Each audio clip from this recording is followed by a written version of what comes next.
Hey, Kindle Fire users. Are you staring at the dreadful license expired message on your Kindle Fire and wondering what to do next? Don't worry, because today we'll delve into the topic of how to fix license expired on Kindle Fire. Kindle Fire is a fantastic device, but even the best gadgets can face hiccups like expired licenses. In this guide, we'll walk you through effective strategies to resolve this issue and get your e-reader back to work smooth. Step 1. Check your Amazon subscription. The first thing to verify is whether your Kindle Fire's license is tied to an active subscription. Often, this error occurs if your Amazon account subscription has lapsed. Head over to your Amazon account on a computer or the Kindle Fire browser. Go to your account and then click on Manage Your Content and Devices. Ensure your subscriptions like Kindle Unlimited or the apps you use are active. If necessary, renew your subscription to access your content without interruption. Step 2. Restart your Kindle Fire. A simple yet effective fix for various tech problems is restarting your device. To do this on your Kindle Fire, hold down the power button for around 20 seconds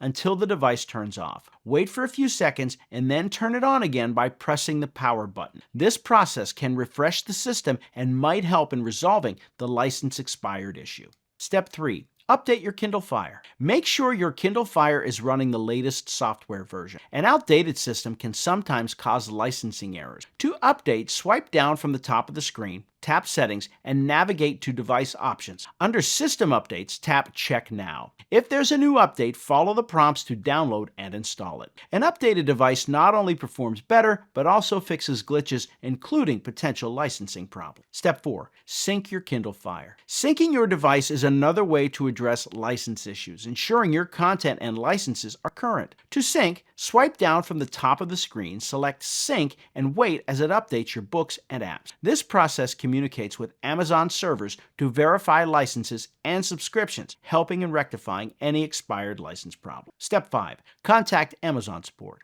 If none of the above steps work, it's time to reach out to Amazon customer support. They have detailed logs and technical tools to diagnose and potentially solve the problem from their end. Visit the Amazon Help section on the website or use the Contact Us option to explain the issue and get personalized assistance. Facing a license expired message on your Kindle Fire can be frustrating, but there are several strategies to tackle the issue effectively. Whether it's checking your subscriptions, restarting, updating, or syncing your device, there's always a pathway to resolve the problem. If you're still stuck, Amazon support is there to assist you. Keep your Kindle Fire up to date and synced to enjoy uninterrupted access to your favorite books and apps. Happy reading.